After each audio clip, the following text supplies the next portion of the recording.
In this beginner-friendly tutorial, I'll show you how to paint 4 simple and easy Christmas botanical elements using watercolor. We'll paint holly and berries, a Christmas tree in a basket, mistletoe, and a pine branch. So once you're ready, let's dive in.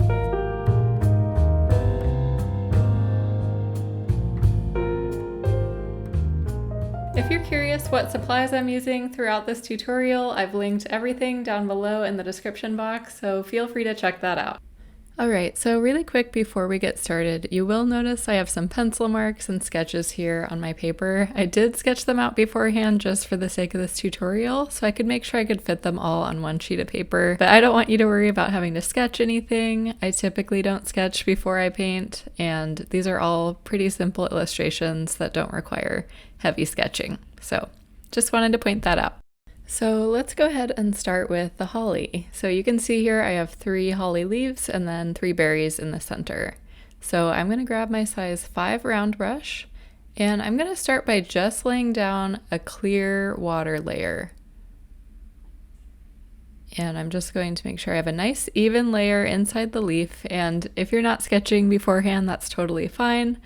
Holly leaves are very simple, they just have 3 sharp points on each side. So just making sure I have a nice even layer, and then I'm going to grab a light value of green.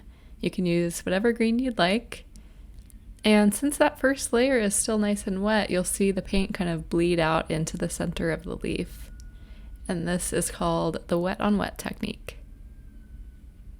And I'm making sure that I use the very tip of my brush to maintain those nice sharp points on either side of the leaf. And so yeah, I'm just kind of tapping in that color around the edge. I don't want to flood the entire leaf with green. I want to maintain some of that contrast between the light and the dark. So just kind of pulling some of that color in. And now I'll go in with a slightly darker value of green and just kind of define those edges. So clean them up a bit, make sure the tips are nice and sharp, and just tap in a little bit of that darker value. So now let's do that same process on the second leaf. So again, you'll want to start with a clear layer of just water and fill in the entire leaf. And then start gently outlining the outer edges of the leaf with your darker value of green. Again, this is called the wet on wet technique, and because that first layer is still wet, you can see those nice gentle bleeds of the darker green coming into the rest of the leaf. So now I'm going to rinse off my brush and just kind of smooth out some of those blooms. And once all of these leaves dry, I'll also go back in and add the center vein, but for now I'm just going to leave it as is and let it dry. And here's the point where you can go back in with a slightly darker green and just tap in some of that at the edge, refine those tips, and make the contrast a little more dramatic. So now let's do our third one. It'll be the same exact process, so I will speed this part up, but again, you'll start with the very clean, even layer of just water, and then you'll go in with your medium value of green and outline the edge of the leaf, making sure you're using just the very tip of your brush. So now that all the base layers are done and they're starting to dry, this one's still a little wet, but I can start on these two. I'm going to use my size 2 brush so it has a very fine tip, and I'm just going to gently paint the center vein.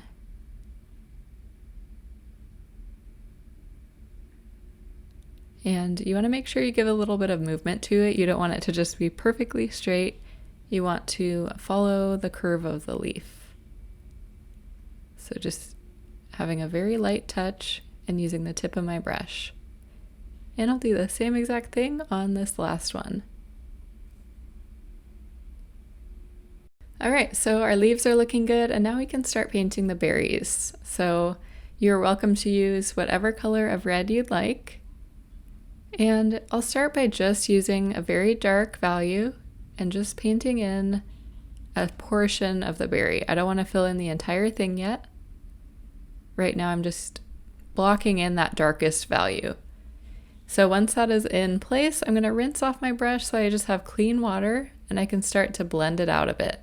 because you want to have some areas of the berry that are light and some that are dark to help imply depth and make it look a little bit more 3D. Again, we're not trying to paint anything hyper realistic, but even just having that slight contrast between light and dark on the berry helps imply just a little bit of realism and depth, but it doesn't take too much effort on our part. So just gently tapping in those shadows along one edge and keeping that other part light. So I'll do the same thing on this second berry as well, starting with the dark value, blocking in those shadows, and then softening it out with a clean, damp brush. And I'm leaving just a little bit of white space there for the highlight, and that will be where the light would be hitting that berry. And now let's go ahead and add our final one, following that same process.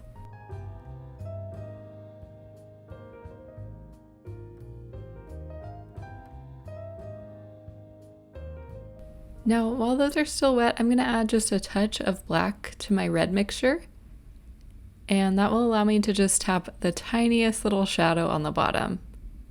You don't have to do this part if you don't want to, but I just like to make that contrast a little more bold.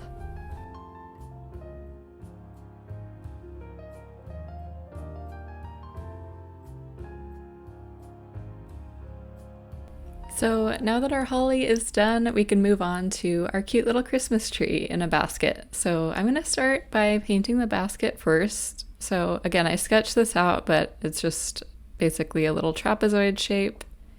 And I'll start with my size 5 brush. I'm going to grab some warm light brown and just start blocking in that color for the basket.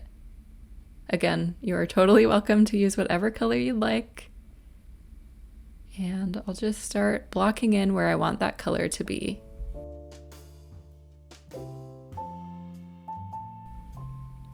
I want my darker colors to be along this edge for the shadows, down at the bottom, and then just using a clean damp brush to smooth out the edges. And I'm just taking advantage of the surface while it's still wet and just gently tapping in some more shadows and blending it out. And now I'll take a darker value and just paint in these cute little handles using the very tip of my brush. Of course, you don't have to add handles if you don't want to. I just think it's a cute little addition to this basket. So I'll use that same brush, again it's a size 5, and I'll start grabbing a pretty light value of green for my Christmas tree. And I'm going to start painting some tree branches. So I went ahead and just penciled in a line so I can stay on track. And I'll just be using the very tip of my brush to start creating very wispy little strokes, just like this. And I'll just continue working my way down, adding some thin lines for the tree branches that will be slightly pointing upwards.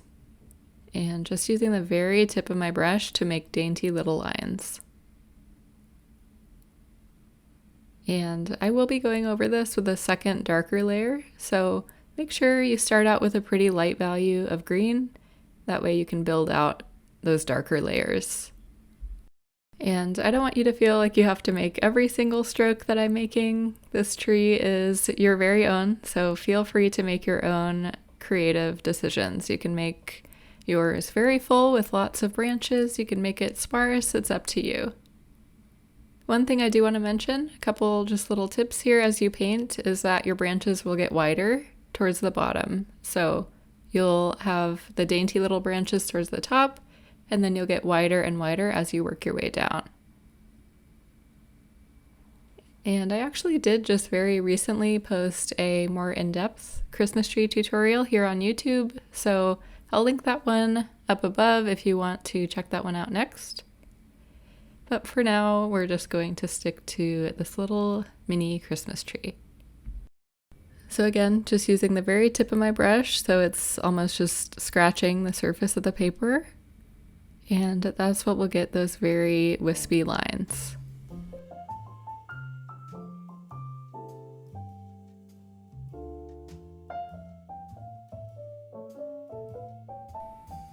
So now that that first layer is done, I'm gonna go in with a darker value of green. Darker value just means more pigment in your mixture. And I'll go in and just darken some of these initial ones that I put down and add a few new branches as well. And that's gonna help add some layers of depth and make it look a little more full and interesting. Now, you don't want to cover up every single stroke that you did in the first layer, you're just kind of enhancing it.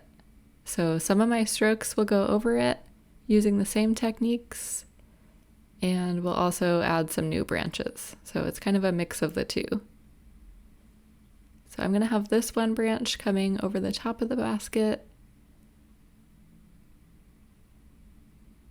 But as I said before, feel free to make your own creative choices. You don't have to do exactly what I'm doing. And I know this feels pretty repetitive. It's a lot of the same strokes, but these Christmas trees are really cute. They're just made up of a lot of these little brush strokes. So be patient. It does take some time, but it will end up looking very cute and very festive. And you can start to see some of that depth really build out now that we've been adding this darker color. So I'm going to start adding some new branches now. And I'll speed the rest of this up, but really I'm just continuing to make these little dainty strokes, adding some new branches, and just really filling out this tree so it looks nice and full.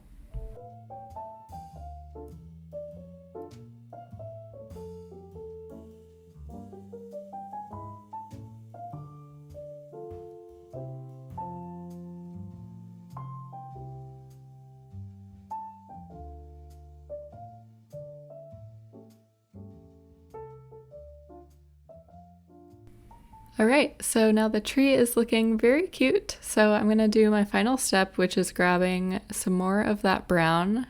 I'm gonna use the same brown that I did for the basket, and I'll just fill in a little bit of these white spaces in between.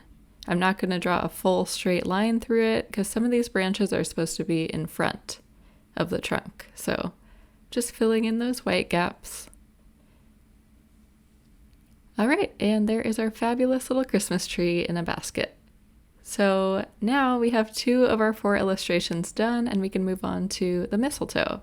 So mistletoe is very simple and easy to paint. I made 3 leaf stems here and sketched them out. They're going to be made with various shades or values of deep sap green. And with watercolor, it is always best to paint light to dark. So I'm going to start with a fairly light value of green, so it's watered down. And I'm just going to put an outline where I want each of these leaf stems to be. So I'm starting with the middle one. It's a nice curvy stem. I'll have the other one coming up here. I want them to overlap on the top because I'm going to paint a nice little red ribbon here to tie it all together. And the final stem is coming up from the left here. And now I can start adding my little leaf petals. So I want these to have a fairly rounded edge. I don't want it to be sharp like the holly ones. They're going to have nice soft edges, just like that. I actually want mine to be a little bit lighter than that, so I'm just going to lift some of the pigment just by using a clean brush, and I'll just continue adding some nice round leaves here.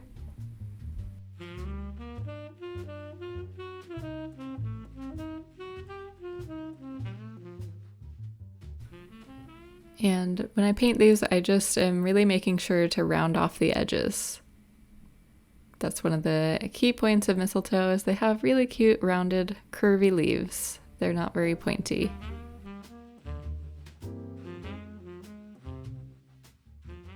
And while these are still wet, I'm going to go ahead and take a darker value and just tap it along the edges of these.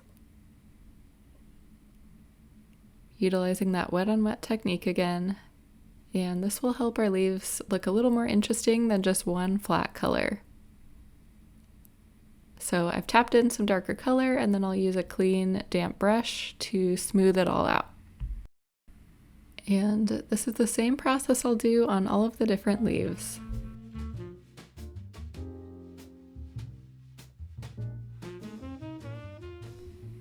So I put down that initial layer. I add a little bit of a darker value along the edge, and then I use a clean, damp brush to smooth it all out. So I'm going to continue adding in more of these leaves. Feel free to make it your own. You can add as many or as little as you'd like, and then we'll finish up by painting a nice little red ribbon on top.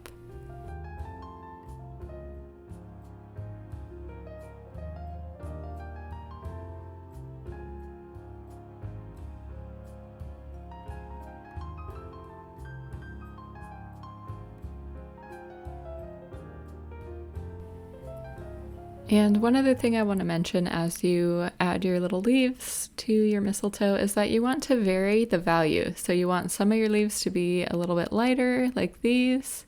You want some of them to be a little bit darker, and that will help it look a little more interesting. As opposed to if you had all the leaves the exact same value, it would look pretty flat, almost more like a cartoon. But if you have some lighter, some darker, it just allows your eyes to kind of move along the piece instead of it being too static.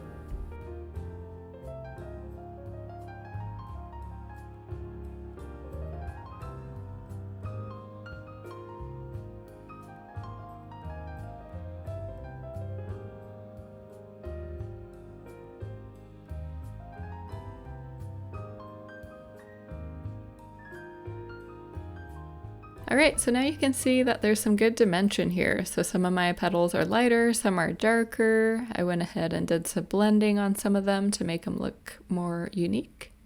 And once you feel good with how your mistletoe looks, we can go ahead and add the red ribbon. So I'll use the same size brush, size 5. Again, I've linked all my supplies down below if you're interested. And I'm just going to paint a simple red ribbon. I'm not going to make it look too realistic or anything.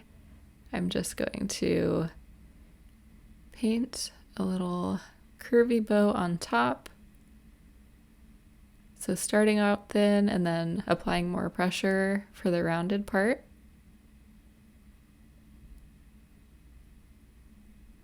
And then I'll use the very tip of my brush, apply more pressure down, and lift back up.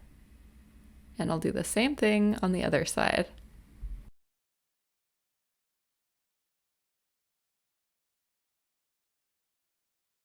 All right, and there's our mistletoe. So moving on to our fourth and final one, this is going to be a dainty little pine branch. So I'm going to use my size 2 brush, load up some brown, and I'll just use the very tip to create a nice thin little curvy stem. And I'm actually going to do 2 separate pine branches. So I'll have one off to the side as well. And now you can either use the very tip of a round brush or a small round brush, or you can use something like a script or liner brush to create very fine and dainty little pine needles. So I've mixed some dark brown into my deep sap green, and that creates a really beautiful earthy woodsy green. And what I'm doing here is just creating very dainty little flicks with my wrist, like that, for each of these pine needles. So I'm keeping them super light, super sharp, and because this brush is so dainty, I'm going to need to reload it quite a bit, but that's fine. And I'll just work my way down, creating little clumps of pine needles, just like that. So using a very light hand, and I'm making sure to vary the length of them and the direction. I don't want them to look completely uniform. And I'm also overlapping some of them. That will help give it a little bit more dimension, make it look more full. But don't worry about making it too busy. You don't want it to look too busy or cluttered, but you want it to have enough pine needles that it looks nice and full. So you can see a little streakiness there because I didn't have enough paint in the brush. So just make sure you have plenty loaded up in your bristles. Now it's completely up to you if you work your way out or if you pull in. So for these ones, I've been painting outwards, but you can also start out and pull in, whatever feels best to you. So this is another one kind of like the Christmas tree where it feels pretty repetitive, but you'll just take your time and add all these little pine needles.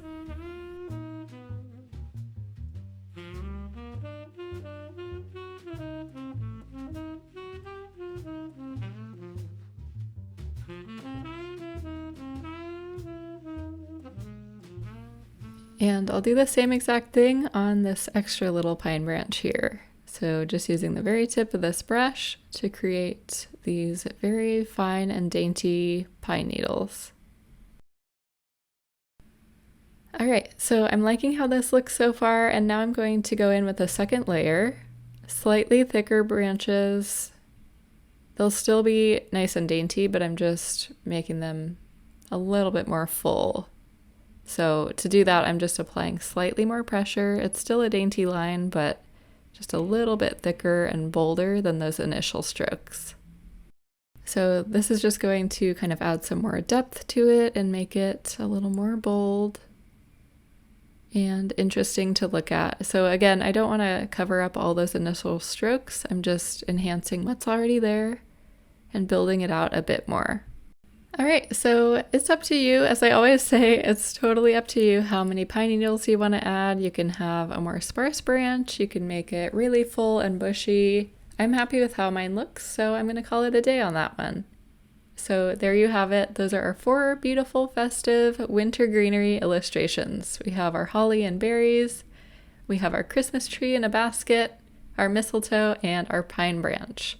If you're in the mood to keep painting all things holiday, I recommend checking out my recent tutorial that I mentioned earlier, where I show you a bunch of different ways to paint Christmas trees, and I also share some tips for adding your own unique touches to your artwork.